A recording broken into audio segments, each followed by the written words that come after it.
거의 밑에 부분에 보게 되면 지금 이 고린도에서 석 달 정도 머무른다 그랬는데 지금 이 시점은 사도 바울이 거의 전도 여행의 마지막 부분에 해당되는 부분입니다. 본인은 지금 마음속으로는 내가 로마도 가고 스페인도 가고 여러 가지 계획을 갖고 있지만 실질적으로 이제 바울이 전도 여행 다니는 곳은 이 3차가 마지막이에요. 그래서 바울의 전도 여행 하면 3차까지로 얘기해요. 그러면 왜 저는 그 뒤에 보면 4차 전도 여행하고 왜 써놨냐? 그거는 사도 바울이 로마에 재판받으러 가는 거예요, 사실은. 그러니까 이건 실질적으로 물론 재판받으러 가면서 전도하긴 했지만 자기가 계획하고 전도하러 간 건 아니에요. 그냥 어쩔 수 없이 가는 길에 전도하게 된 거지. 그러니까 저는 그냥 4차라고 이름을 썼지만 공식적으로 바울의 전도 여행은 3차로 끝나요. 그럼 사도 바울은 이 3차 전도 여행이 끝나게 되면 어떻게 되느냐? 이제부터는 죄수의 신분이 되게 되는 거예요. 그러니까 자유인의 신분으로서는 3차가 마지막이 되게 됩니다. 그래서 이 3차 전도 여행을 거의 마무리되는 지점에서 이 로마서 편지를 썼고요. 그리고 이 로마서 편지를 쓴 다음에 드디어 이제 예루살렘으로 가려고 하고 있습니다. 그래서 여러분들 밑에서 네 번째 줄에 보게 되면 이제 이 예루살렘에 복음을 전달하고 난 뒤에는 스페인을 마음에 품고 있었다라고 돼 있어요. 그래서 여러분들은 로마서 15장 22절에서 29절 제가 거기 성경 구절도 써놨는데 거기에 보면 내가 서바나로 가려고 하는 원이 있었다라고는 얘기가 나와요. 내가 서바나가 어디냐면 스페인이야. 스페인에 가려고 하는 소원이 있었다라고 얘기를 하고 있어요. 사실요, 이 여러분들이 유럽 지도를 보시면 알겠지만 스페인이 제일 왼쪽 끝에 있어요. 그러니까 당시 사람들에게 있어서는 지금은 뭐 이 아메리카가 뭐 세계의 중심일지 모르지만 당시에는요, 유럽에는 이 아메리카에는 우부부부부 하는 사람밖에 없었어.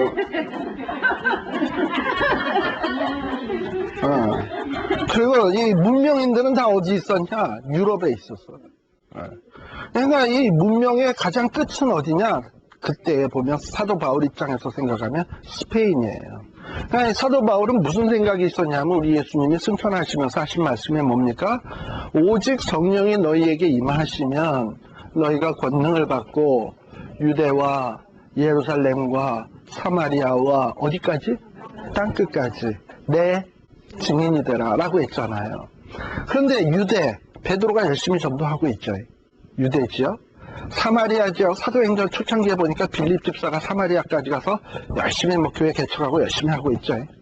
그 다음에 사마리아와 예루살렘 유대는 어쨌든 베드로가 한몫 잡고 있고 사마리아는 빌립 집사 이런 사람이 하고 있고 그 다음에 자기가 할 일은 땅끝까지 가는 건데 땅끝 어느 정도는 지금 대충 다 했고 또 어디까지 가야 돼? 스페인까지 가야 돼.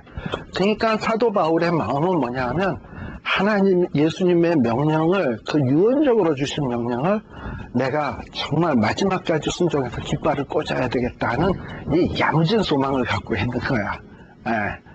이런 소망을 저나 여러분은 좀 가지면 안 될까요? 사도 바울은 이때 땅끝이 그 스페인이겠지만 지금은 아프리카 같은 데 보면 아직도 하고 다니고 벌거벗고 이렇게 잎사귀만 두르고선 뛰어다니는 사람들 많거든요. 그런데도 아직 땅끝이고 지금 중국에도 지금 들어가 보면 아직도 복음 듣지 못한 사람 수십억이 있고 그러니까 아직도 전해야 될 것은 참 많이 있어요. 바울은 끝없이 이렇게 땅끝까지 이르러서 주의 복음을 증거하겠다 하는 소원을 갖고 있었습니다. 참 아름다운 소원이겠죠.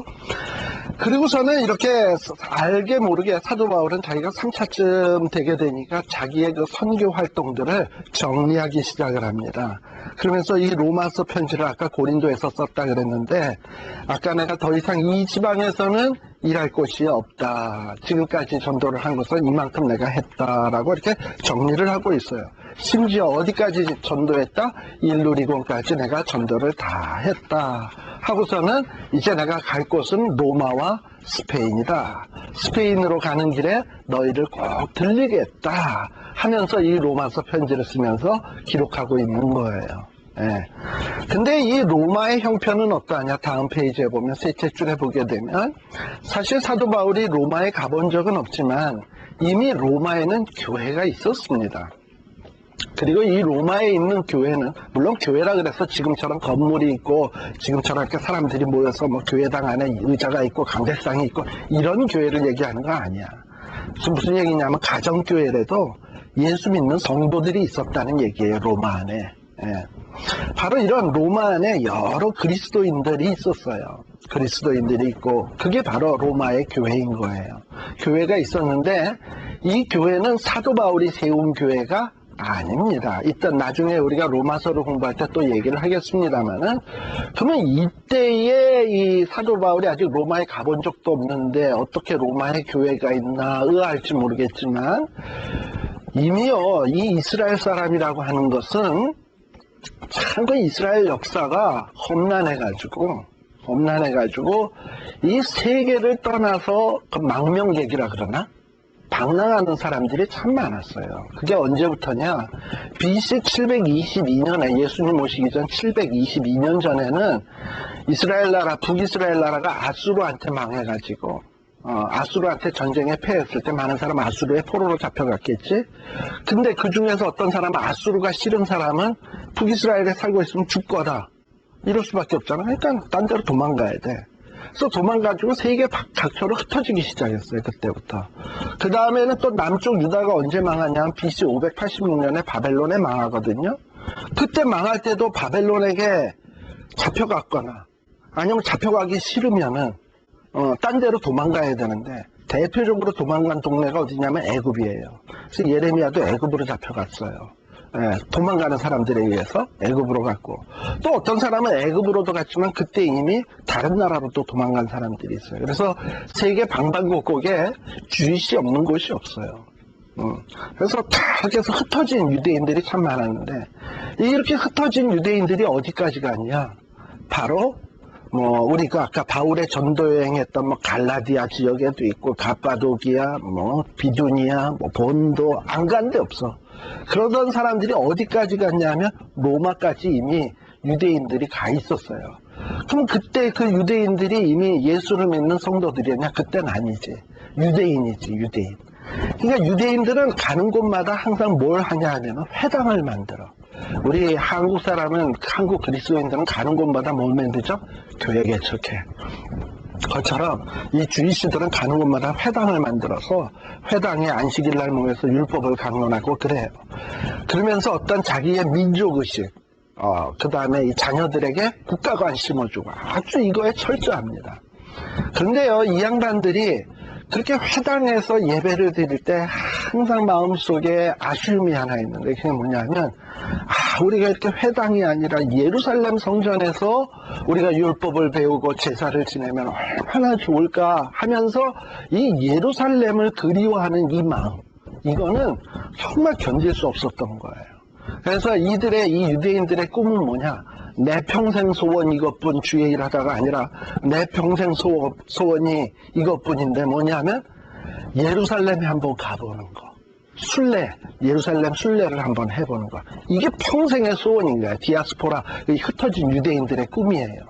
그래서 뭔가 돈을 벌고 형편이 좋아지면 이 사람들은 예루살렘에는 그 구약 성경에 보면 절기가 있잖아. 유월절, 초막절, 뭐 수장절, 절기가 있잖아요.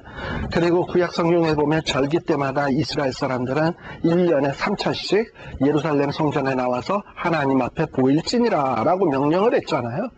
근데 이 절기가 되었는데도 워낙에 먼 데서 사니까 거기 못 가는 이 자기의 마음들이 뼈 아픈 거야.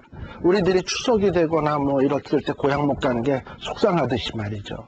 그러니까 이 절기가 되었을 때 예루살렘을 가야 되겠는데 비즈니스 해야지, 거리는 멀지, 갈래는 보통 일 아니지, 못 가잖아요.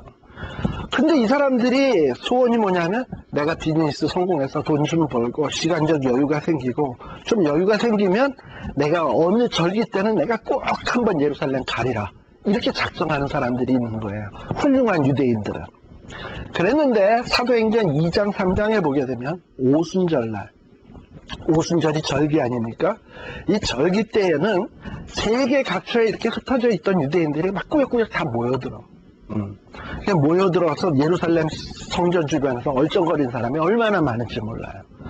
근데 바로 그때 그 타이밍을 딱 이용해가지고 하나님께서 마가의 다락방에 어떤 일이 벌어지게 했냐면 그 120명 모인 가운데 성령으로 꽉 임하셨어. 그리고 그냥 막 방언이 터지게 하시고, 그리고 베드로가 나가서 설교를 하니까 각기 흩어진 사람들이 제 나라 방언으로 다 알아듣는 거야. 그러니까 동식 통역 시스템이 없는데도 다 지네 말로 알아듣는 거야.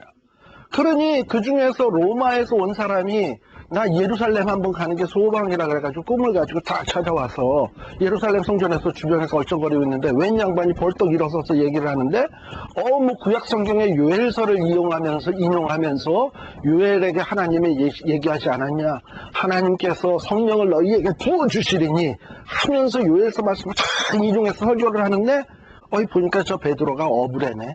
공부는 하나도 못한 사람인데 유창하게 그냥 헬란 말을 하고 로만 말을 하고 각 나라 말을 다 하는 거야. 보니까 이게 어찌된 일이냐. 너무 놀래 자빠진 거죠. 예루살렘에 와서 전혀 기대치 않았던 걸 본 거죠. 그런데 그 말씀이 베드로에게 성령으로 역사하고 듣는 이들의 마음속에 성령으로 역사를 하니까 이 사람들 거기서 막 충격을 받아버린 거예요. 그리고서는 돌아가서 그리스도인들이 된 거예요.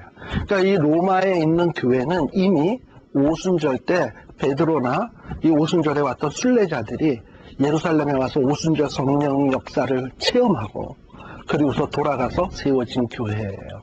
그러다 보니까 이 사람들을 지속적으로 목양해주고 키워주는 사람이 없었잖아요. 그저 알고 있는 내용이라는 건 예수 믿으면 죄사함을 얻고 하나님의 자녀가 된다. 간단한 사실밖에 없잖아. 그러니까 이 복음에 대한 어떤 깊은 내용에 대한 지식은 없지만 어쨌든 예수님을 믿는 거예요. 그런 사람들의 교회가 로마 교회인 거예요. 그러니 이 믿음이 뭔지 구원이 뭔지 어떤 복음이 뭔지 이런 걸 제대로 모르니까 사도 바울은 어떤 마음을 갖겠습니까? 얘네들한테 진짜 믿음이 뭔지 복음이 뭔지 그리고 율법과 예수 그리스도와의 관계는 뭔지 그리고 어떤 유대인과 이방인의 관계는 무엇인지 이런 거에 대해서 내가 좀 분명하게 설명을 해줘야 되겠다는 필요성을 느끼지 않겠습니까? 그래서 그런 마음에서 쓴 편지가 로마서인 거예요. 그러니까 여러분들이 로마서를 읽을 때 어떤 그런 상황을 이렇게 생각하면서 바울의 심정을 이해를 하면서 로마서를 읽을 때 이 로마서가 잘 머릿속에 쏙쏙 들어오게 되어 있습니다. 그러다 보니 여러분들이 그 3페이지 중간 부분에 보게 되면 이 로마서는요, 지금 제가 얘기했던 율법으로 자유함을 얻는다는 내용 이런 것들이 아주 중요하게 다루어지고 있습니다. 왜냐? 로마에는 이미 과거에 주이시였는데 오순절 성령에 대한 얘기는 들었지만은 아직도 율법에 대해서 그리스도인이 되었지만은 율법에 대해서 자유함을 얻지 못한 사람들이 많거든요. 그런 자들에게 이 율법에 우리가 자유함을 얻었다는 것을 설명하기 위해서 사도 바울이 로마서에 많은 이야기를 기록하고 있습니다. 또 어떤 사람은 또 로마에 있는 교인들 가운데 이런 사람도 있었을 거예요. 예수 믿으면 모든 죄 사함 받고 율법 하면서 자유함 받으니까 이제 막 살아도 되는구나. 율법 안 지켜도 되는구나. 이러고서는 어떤 율법, 도덕 그냥 이렇게 무시하면서 사는 사람들도 있었어. 그러니까 사도 바울이 그것도 잘못된 거다. 그것도 아니다. 이런 거 고쳐주기 위해서 로마서 안에는 많은 내용들이 기록이 되어 있습니다. 그러다 보니 이 로마서는 사도 바울이 쓴 최고의 걸작 중의 걸작의 편지가 되어지게 된 것입니다. 자, 이렇게 해서 로마서까지 딱 쓰고 그러다 보니 고린도에서의 3개월의 시간이 지나버렸어. 드디어 이제 헌금을 가지고 이제 어디로 떠나야 되냐면 이 예루살렘으로 와야 되겠는데, 사실 그 고린도에서 배 타고 막바로 떠나면 되는데 이 유대인들 유대인들은 이 유대인들은 어떤 자들이냐면 사도 바울을 죽이기 전까지는 우리가 먹지도 않고 하지도 아무튼 결사대를 조직을 했거든요. 이런 자들이 사도 바울을 죽이려고 하는 거야. 어쩌면 항구에서 기다렸는지도 모르겠어요. 그러니까 그 모의 내용을 딱 알아차리고서는 내가 이 고린도에서 막바로 떠나면 안 되겠구나. 다시 거꾸로 가야 되겠다 해서 마게도니아 지역으로 다시 올라갑니다. 그래서 마게도니아 지역으로 올라갔다가 거기에서 여러 사람들과 함께 가게 돼요. 우리 성경을 한번 봅시다. 몇 장이죠? 사도행전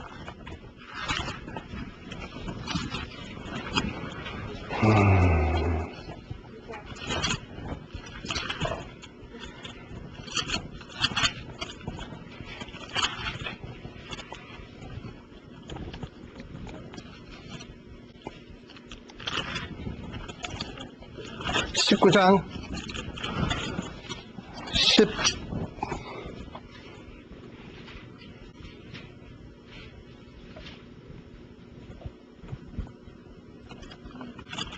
19장 지나고요. 20장. 20장. 20장에 보면 이 3차 여행은 사실 사도행전에 굉장히 간단하게 돼 있어요. 사실 에베소 지역에서 소요가 바울이 제자들을 불러 권한 후에 작별하고 떠난 마게도니아로가 아니라 아까 마게도니아 갔다 그랬죠. 그리고 마게도니아에서 여러 지역으로 다니면서 제자들을 권하고 헬라에 이르러서 헬라에 이르렀다고 하는 것은 어디냐면 고린도, 아까 얘기했던 고린도에 이르러서 거기에서 얼마를 있었다? 석 달을 지냈다. 겨울을 보내기 위해서 그랬다 그랬죠. 풍랑이 잔잔해지기 위해서 석 달을 있다가 이 배를 타고 수리아 지역, 아시아 예루살렘에 있는 데를 오려면 그 수리아 쪽으로 와야 되거든요. 그거 하려고 할 때 유대인들이 자기를 해하려고 공모함으로 다시 마게도냐로 거꾸로 올라갔다 그랬어요. 그래서 이제 거꾸로 올라가는데 4절에 보면 지금 예루살렘, 아시아에 있는 예루살렘에까지 함께 가는 자들이 있어요. 그게 누구냐? 베레아 사람 브로아의 아들 소바더와 데살로니가 사람 아리스다고와 세군도와 더베 사람 가이오와 디모데와 아시아 사람 두기고와 드로비모라.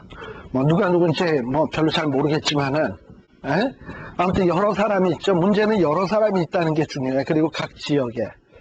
이렇게 왜 여러 사람들이 같이 갈까요? 지금 마게도냐에서 헌금 모았죠? 고린도에서 헌금 모았죠? 혼자 들고 가면 돼, 안 돼?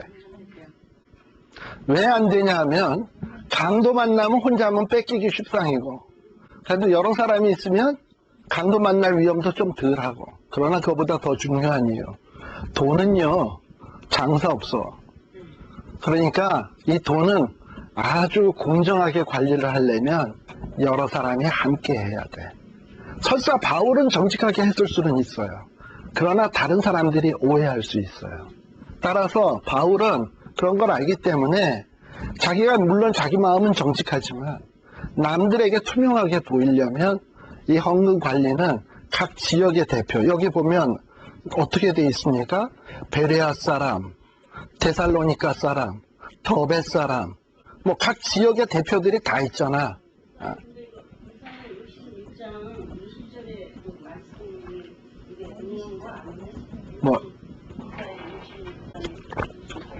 이사야 66장 20절이 뭡니까?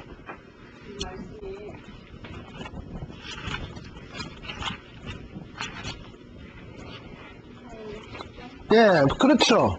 내가 거기 이사야 66장 20절에 보면 나 여호와가 말하노라 이스라엘 자손이 예물을 깨끗한 그릇에 담아 여호와의 집에 드림같이 그들이 너희 모든 형제를 열방에서 나의 성산 예루살렘으로 말과 수레와 조제와 노새와 약대에 태워다가 여호와께 예물로 드릴 것이요. 이러면서 이방에 있는 자들도 이런 일들이 생겨날 걸 얘기하죠. 아무튼 이건 무슨 예언의 성취 이게 있지만 지금 바울이 하고자 하는 것은 뭐냐면 헌금을 투명하게 관리하자 이거예요. 그리고 본인은 투명하게 하겠지만 남들이 볼 때도 투명하게 하자 해서 이렇게 여러 사람을 데리고서 이러고 가는 거예요. 물론 강도의 위험, 안전의 위험도 고려한 거죠. 그래서 이 여러 사람들하고 가려고 그러는데 누가 이러니까 다시 거꾸로 백해가지고 돌아가는 거예요. 예, 그래서 마게도냐로 갔다가 거기 이제 우리 3페이지에 보시게 되면 마게도냐로 갔다가 마게도냐에서 아까 다시 드로아로 가게 됩니다. 돌아가기를 드로아로 가요.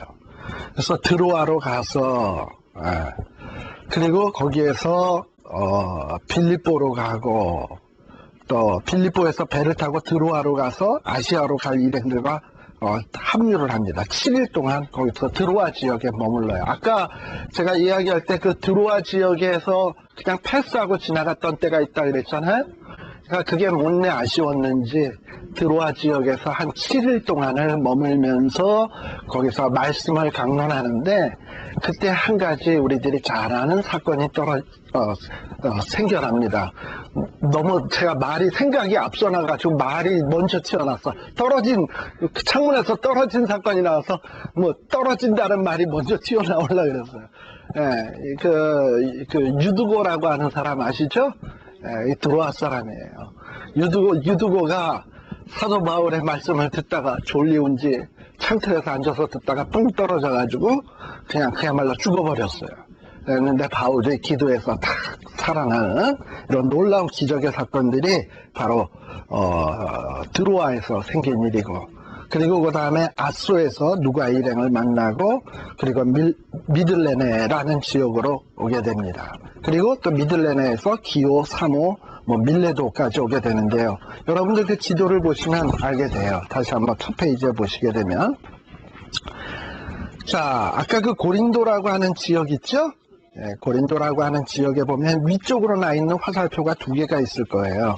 예, 거기서 이 고린도 화살표를 타고 위로 쭉 올라가면 베레아라고 하는 지역이 있죠?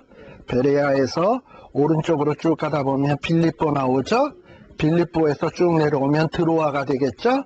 예, 드로아에서 누구를 살리고? 유두고를 살리고, 그래서 이 드로아 밑에 보면 아소라고 있죠? 아소에서 조금 더 내려오면 미들레네 있죠? 미들레네에서 아래로 쭉 내려오면 아시아 밑에 밀레도라고 있죠? 예, 바로 그 밀레도까지 도착을 하게 된 겁니다. 자, 그런데 그 밀레도의 바로 그 위에 글자가 흐리게 보입니다만 거기에 보면 에베소라고 하는 도시가 있어요. 에베소, 밀레도 바로 위에. 이 에베소는 사도 바울이 굉장히 공을 들였던 교회입니다. 사도 바울이 제일 오랫동안 전도 여행을 하면서 목회를 했던 교회가 어디냐? 에베소. 에베소가 2년. 그 다음에 사도 바울이 공을 들였던 교회가 어디냐? 고린도. 1년 6개월. 그리고 거기에다 나중에 3개월 포함을 하면 1년 9개월. 그쵸? 1년 9개월. 그러니 이 에베소 교회는 어떤 교회보다도 사도 바울이 공을 많이 들였던 교회예요. 왜 그랬을까? 왜 에베소에 이렇게 공을 많이 들였을까? 그 다음에 왜 고린도에 그렇게 공을 많이 들였을까? 이유가 있습니다. 자, 여러분들 그 에베소라고 하는 그 지역은 에베소 그 지역의 주변에 있는 흐릿하게 써져 있는 이름들을 보면, 여러분들이 눈으로 보면 굉장히 낯익은 이름들이 많을 거야. 버가모, 서머나, 두아디랴, 사데, 빌라델비아, 라오디게아 쭉 있죠? 이게 아시아의 7교회. 아시아의 7교회의 중심부에 어디가 있냐면 에베소가 있는 거예요. 그러니까 이 아시아 지역의 복음 전도의 전초기지로 사도 바울은 어디를 설정한 거냐? 에베소를 택한 거예요. 그래서 에베소에 2년 동안 목회를 하면서 그 전초기지가 든든해야 되잖아. 그래서 거기에다 그렇게 공을 들였어. 그 다음에 왜 고린도에는 그렇게 신경을 썼을까? 여러분들이 고린도 옆에 보면은 아덴이라고 있죠? 아덴이 우리 영어로는 뭔지 알아요? 아테네예요. 아테네. 그리스의 아테네. 그리스의 최고의 수도가 아테네예요. 그러니까 이 헬라 문명의 가장 중심부가 아테네예요. 따라서 이 아테네는 이 헬라 문명의 중심부이기 때문에 헬라 문명의 복음 전도의 전초기지로 고린도에다가 자리를 딱 잡고 이렇게 1년 6개월 동안이나 공을 들인 거예요. 예. 그러다 보니 이 에베소에 2년 동안 목회를 했던 교회이기 때문에 지금 예루살렘으로 가는 길에 그냥 갈 수가 없어. 그래서 밀레도에서 딱 머물면서 야, 사람을 하나 에베소에 보내게 됩니다. 에베소에 내가 거기 방문할 수 없으니 에베소에 있는 장로들이 좀 이 밀레도까지 멀지 않으니까 좀 오게 해라. 오면 내가 그 장로들에게 부탁할 말들이 좀 있으니 좀 이렇게 한번 모이자. 전 교인은 다 못 모여도 최소한 밀레도에서 장로들만이라도 좀 와서 당회라도 모이자 해가지고 장로들을 초청하게 됩니다. 바로 그 얘기가 어디에 나오느냐 하면은 20장 17절에 나오는 거예요. 보이십니까? 바울이 밀레도에서 사람을 에베소로 보내어 교회의 장로들을 초청하니 그 교회의 장로들이 누구겠습니까? 에베소 교회 장로. 자기가 2년 동안 목회하면서 세운 장로들. 진짜 에베소 교회의 기둥과 같은 장로들을 부른 거예요. 그래가지고 불러가지고 장로들에게 아마도 사도 바울의 마음속에는 사도 바울은 워낙에 성령에 충만한 사람이니까 알게 모르게 자기 마음속에 이런 마음이 들었던 것 같아. 어쩌면 내가 이 전도 여행이 이게 마지막일지 모른다. 그리고 에베소 사람들과 이게 마지막일지 모른다 하는 이런 하나님이 주시는 이런 통찰력 같은 게 있었던 것 같아요. 그래가지고 지금 에베소 사람들을 장로들을 오라 그래가지고 이 장로들에게 18절서부터 이제 이야기하는 내용은 무슨 얘기냐면 사도 바울이 에베소 교회 교인들에게 유언의 내용입니다. 마지막 최종적으로 유언적으로 하고 있는 내용이에요. 예. 그래서 사도 바울은 이미 이제 자기가 이제 복음 전도는 끝이다. 에베소 사람하고 끝이다. 하고서는 그들에게 자기의 지나온 과거를 쭉 이야기하면서 그들에게 부탁하고 싶은 내용을 유언적으로 하고 있는 내용이에요.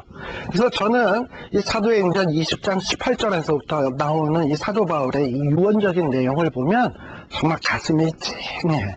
예. 보세요. 우리 한번 같이 봅시다. 여기에 보면은 사도 바울이 그동안에 에베소 교회 장로들을 다 불러 모았습니다.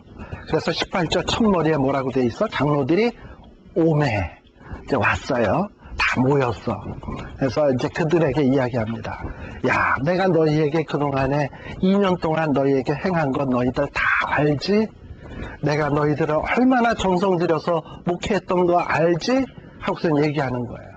그 목회의 내용이 무엇이었습니까? 사도 바울이 난 너희들에게 겸손하려고 노력했고 또 너희를 위해서 눈물을 흘렸고 근데 그럼에도 불구하고 많은 사람들은 나에게 간계를 행하고 나를 잡아 죽이려고 시험을 하고 근데 그때마다 참고 견디면서 나는 주님을 섬겼다. 니들 다 아는 거 아니냐. 그리고 내가 너희에게 유익한 것이 있다면 20절 유익한 것이 있다면 너희들에게 전하려고 애를 썼다. 어디서든지 거침없이 전하려고 애를 썼다. 바로 너희에게 전한 내용이 무엇이냐? 그것은 바로 하나님께 대한 회개 그리고 주 예수 그리스도께 대한 믿음 이 복음의 내용을 너희에게 열심히 증거했다. 그런데 이제 여기에서 사도 바울의 통찰력이 나오는 거예요. 22절 보라 이제 나는 뭐에 매임을 받아? 그러니까 성령님이 벌써 사인을 줬는지 몰라. 성령님이 벌써 사인을 다 줬어. 그래서 바울은 느끼고 있어요. 그래서 내가 이제 예루살렘에 성령에 보내셔서 내가 이제 예루살렘으로 가긴 가는데 내 생각에 보니까 거기에서 좀 뭔가 심각한 일이 있을 것 같다. 무슨 일이 생길런지 나는 모르겠다. 그리고 그런데 성령님께서 23절에 보니까 뭐라고 얘기하냐면 각성에서 내게 증거하여 결박과 환난이 나를 기다린대. 여태까지 전도하면서 다녔던 각성에서 얼마나 많은 환난이 있었습니까? 어려움이 있었습니까? 결박도 있었고. 그런데 예루살렘에 가게 되면 그게 자기를 또 기다린다는 거야. 그리고 이제 그걸로 끝날지도 모르는 거예요. 자, 그럼 여러분들 가겠어요, 이제?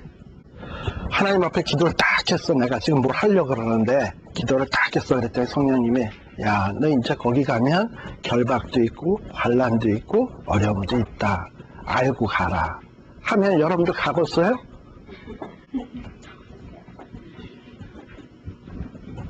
그런데 사도 바울의 고백을 보세요. 24절 다 같이 시작.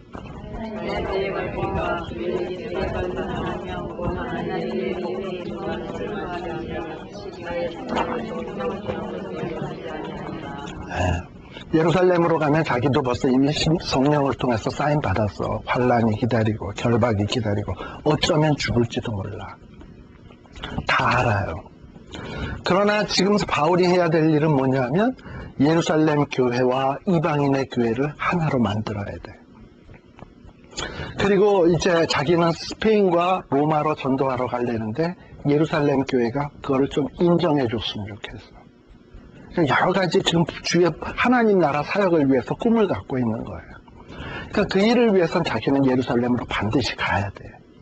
그러나 거기에서 죽을지도 몰라.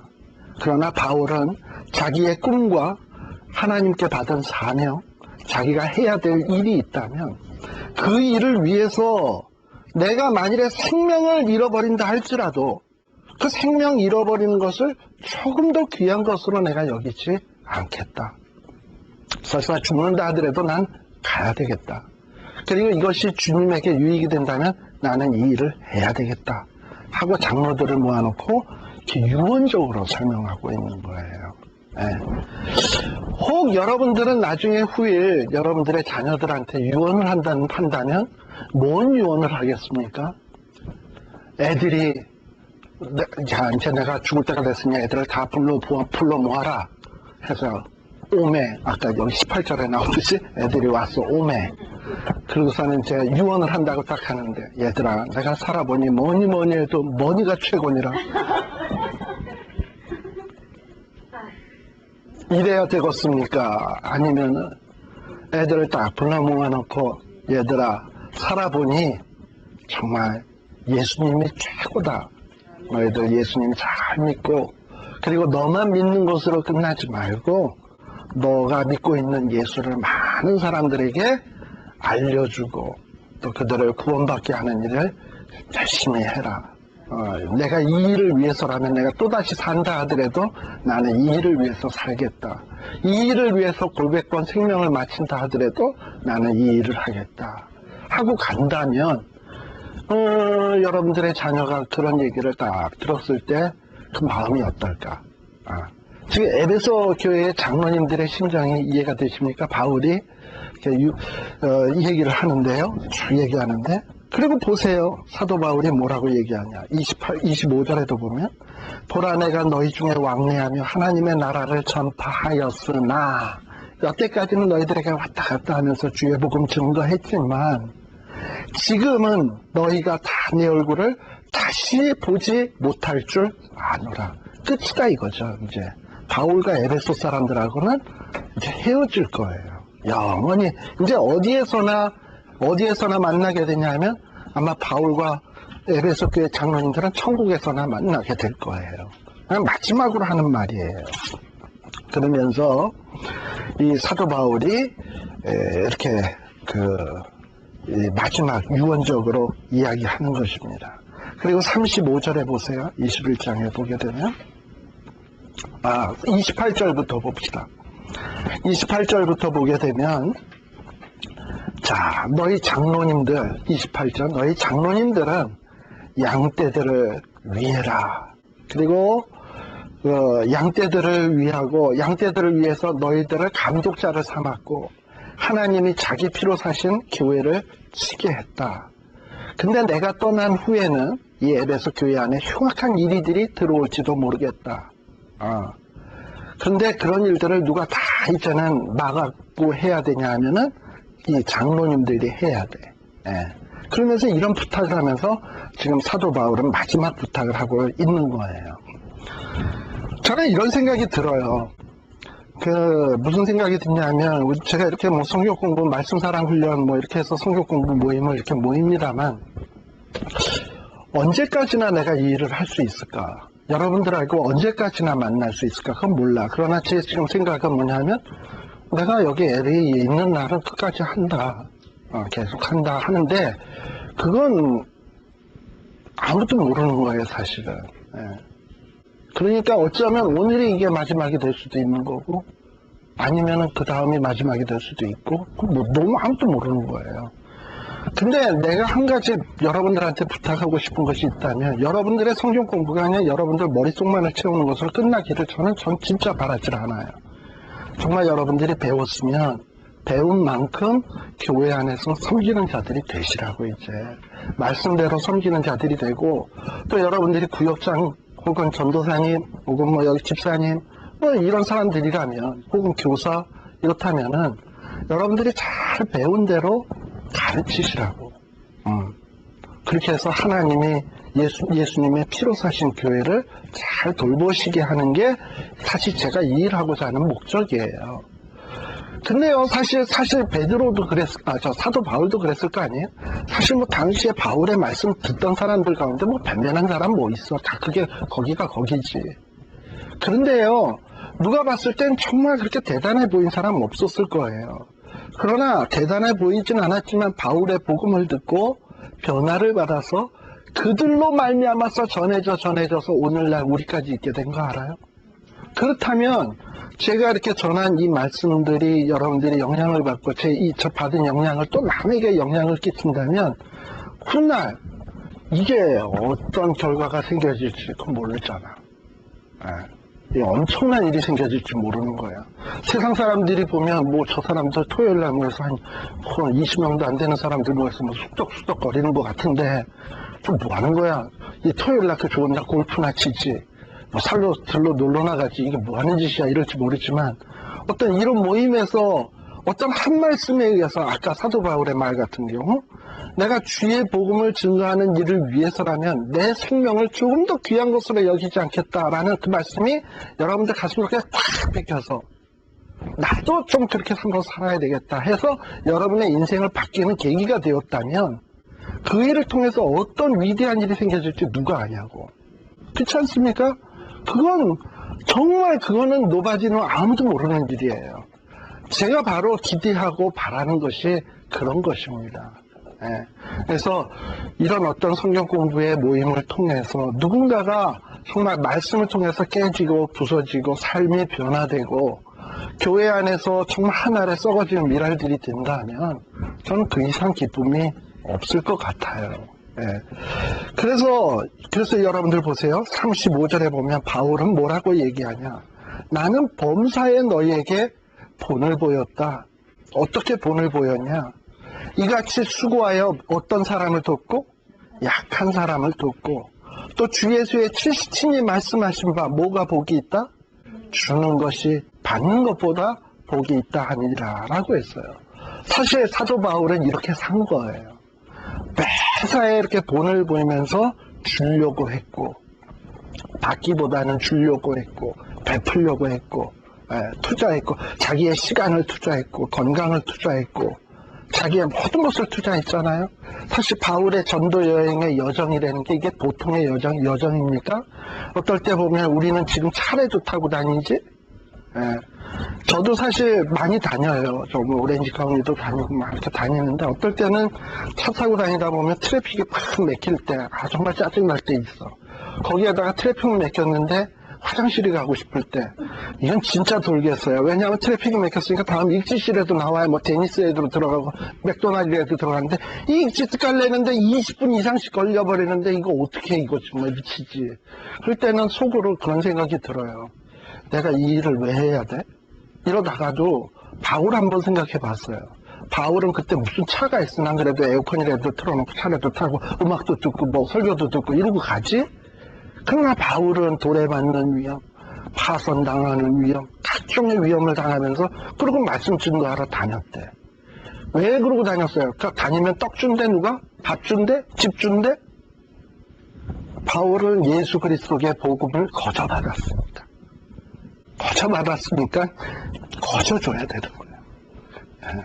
그 마음으로 다닌 거예요. 그 마음으로 복음을 증거하러 다닌 것이 이게 복이다라는 것을 속 깊이 느낀 거예요.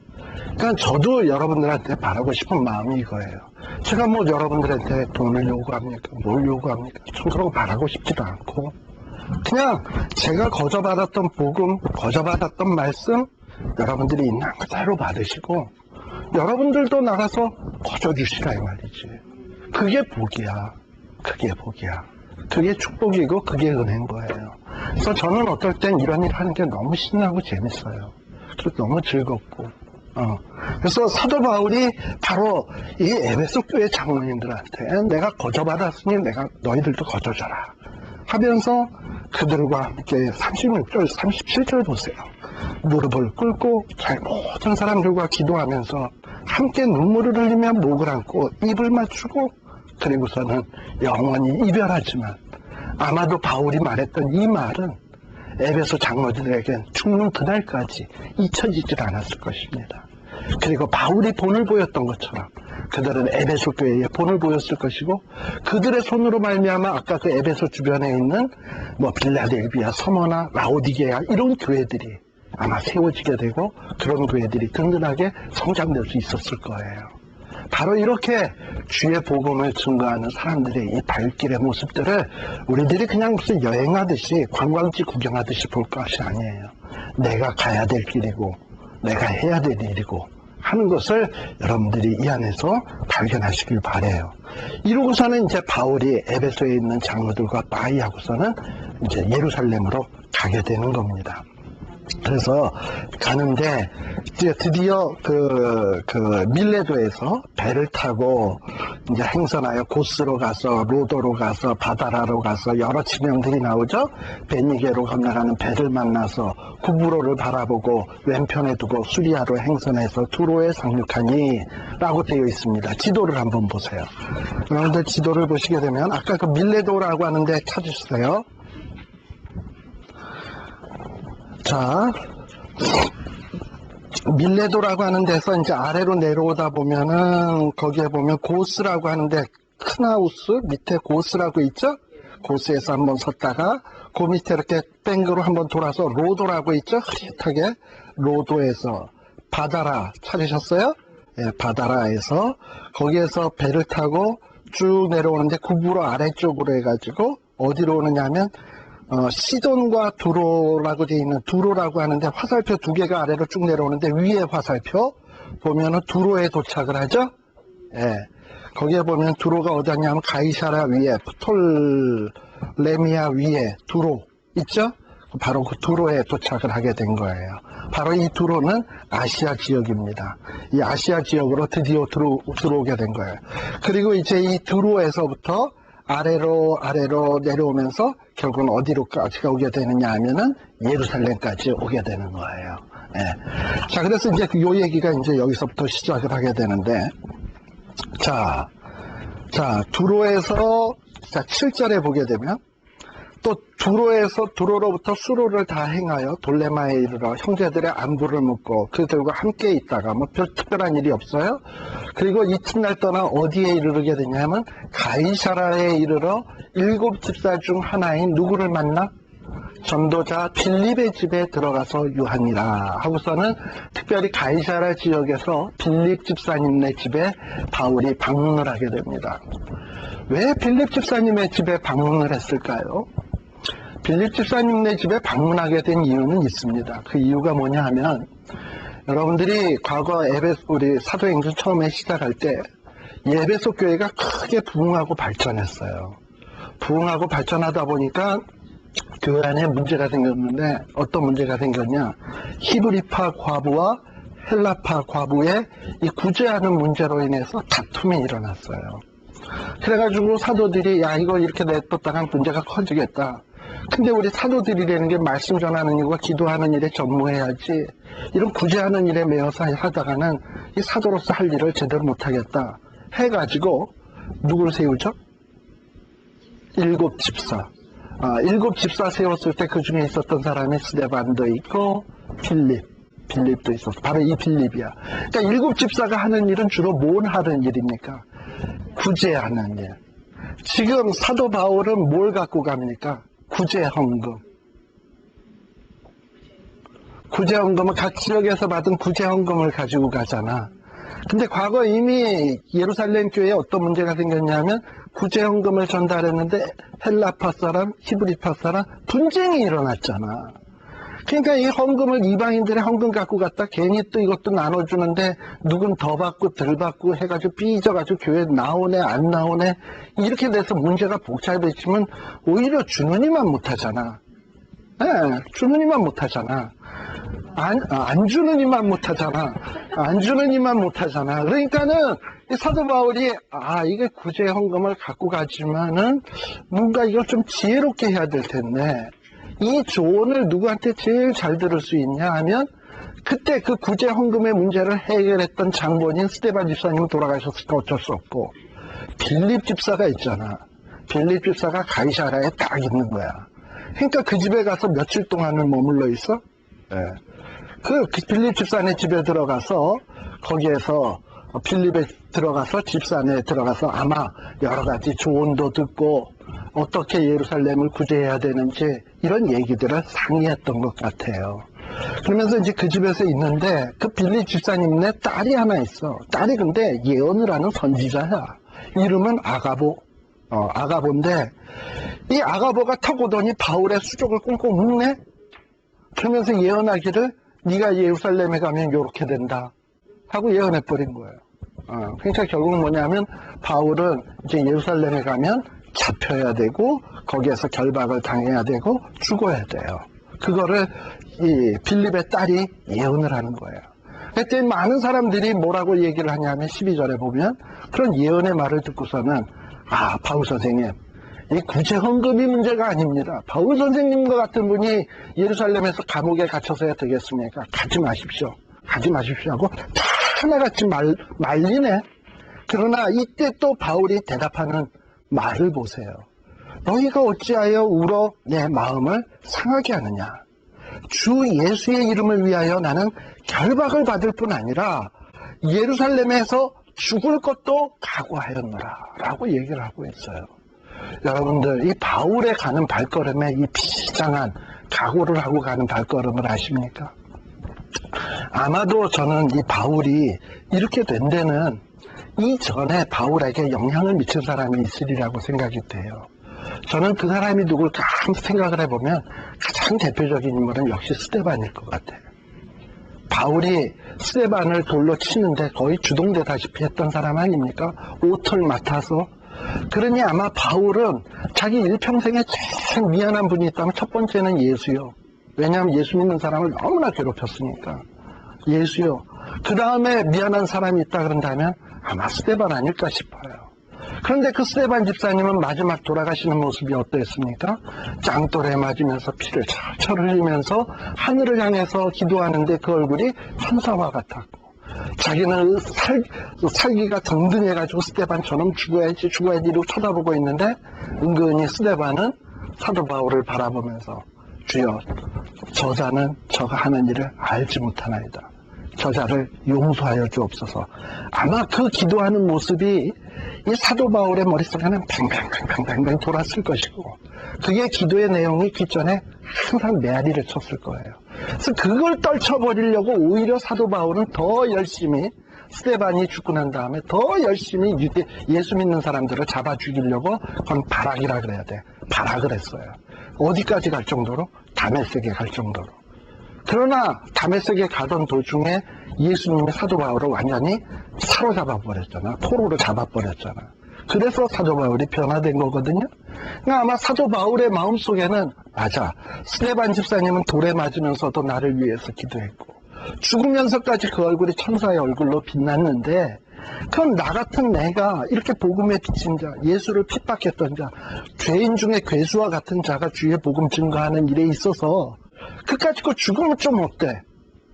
지금 그 얘기하는 거예요. 너희들 울지 마라. 울지 마라. 내가 결박받으면 어떻고 예루살렘에서 죽으면 어떠냐? 나는 모든 것 주의 뜻대로 이루어지기를 원한다. 나 가겠다. 왜냐? 지금 바울이 예루살렘에 가는 데는 큰 이유가 있다 그랬죠? 이방의 교회와 유대교를 하나로, 유대인들의 교회를 하나로 만들고 또 주의 복음을 좀 더 스페인이나 로마까지 전도하게 하기 위한 꿈이 있는 거예요. 이런 일을 위해서라면 내가 얼마든지 죽을 수 있다 하고서는 전혀 겁도 안 먹고 그냥 예루살렘으로 가게 된 거예요. 예. 그래서 이제 예루살렘에 도착을 했습니다. 그래서 예루살렘에 도착을 해서 이제 예루살렘에서 주의 복음을 증거하게 되는데, 자, 시간이 거의 다 됐나요? 지났나요? 아직 조금 남았네. 네. 네. 자, 그래서 예루살렘에 도착을 했어요. 그래서 예루살렘에 도착을 하니까, 이 예루살렘이 이때 당시에 제일 책임자가 누구로 돼 있었냐면 야고보거든요. 그래서 야고보에게 인사하러 간 거예요. 그게 17절, 18절, 19절입니다. 그래서 야고보에게 가서 안부를 전하고 19절 전하고 자기가 그동안에 봉사했던 복음을 증거했던 일들, 또 이방인들 가운데서 일어났던 여러 선교 활동 중에 일어났던 일들을 야고보에게 다 낱낱이 선교 보고를 했습니다. 그리고 난 다음에 야고보와 거기 있는 성도들도 다 듣고, 그리고 바울에게 얘기하기를, 야, 여기도 교인들이 수많이 있다. 이러고서는 서로 이렇게 얘기하는 이야기들이 나오게 됩니다. 그런데요, 이제 이 예루살렘에서의 이제 있는 일들이 어떻게 되냐 하면, 여러분들 프린트해 보시게 되면, 3페이지에.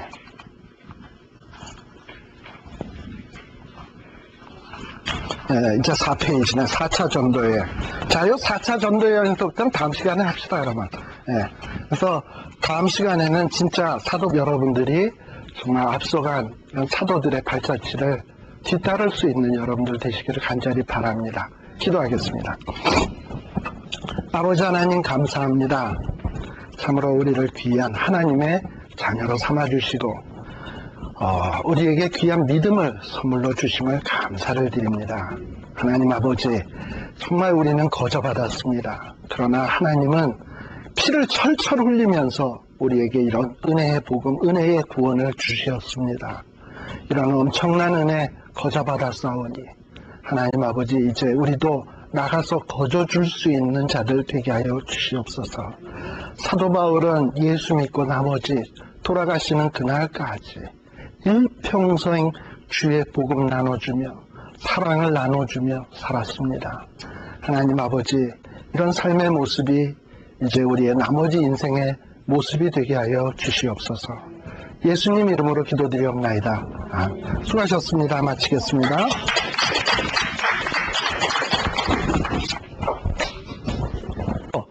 제일 많이 쓴 성경이 어디게? 고린도 전서도 만만치 않게 길죠? 고린도 후서도 길죠? 두 장 합해보면 어떤 성경보다도 길어요. 그렇게 많이 쓸 수밖에 없었던 이 바울의 심정이 이해 가십니까? 나중에 여러분들이 고린도 전서를 읽을 때, 사도 바울이 1년 6개월 동안 있으면서 눈물을 쏟으면서 세웠던 교회. 그래서 그들을 사랑하는 마음으로 이렇게 한 글자 한 글자 이렇게 많은 부분을 썼구나 하는 것을 보시면서 이제 조금 이따 고린도 전서에 대한 배경을 또 한 번 내가 얘기할 건데, 그걸 생각하면서 고린도 전서를 읽으면 좀 더 생동감 있게 여러분들의 마음에 다가오리라고 보여지게 됩니다. 자, 그렇게 해서 이 고린도에서 열심히 1년 6개월 동안 이 말씀을 증거합니다. 그런데 또 역시 어떤 일이 생겼냐, 12절에 보게 되면 18장 12절 사도행전 18장 12절에 보게 되면 갈리오라고 하는 사람이 아가야의 총독이 되었을 때, 이 아가야라고 하는 지방이 바로 그리스 지역이에요. 그리스 지역의 총독이 되었을 때 유대인들이 바울을 대적해서 이 사람은 율법을 어겼다, 그리고 사람들을 정말 현혹시키는 자다, 이러고서는 막 시비를 거는 거예요. 그래가지고 더 이상 이 사도 바울이 이 고린도 지역에서 말씀 증거하기가 어렵게 되었습니다.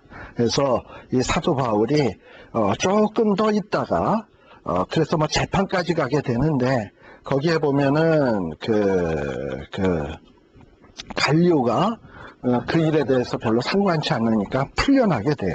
풀려나고, 그래서 더 이상 있을 수가 없어가지고 바울이 고린도 지역에서 떠나는 이야기가 17절까지 이렇게 나오게 돼 있습니다. 자, 여기까지 얘기하고 잠시 우리 쉬었다가 또 시작하도록 하겠습니다. 네.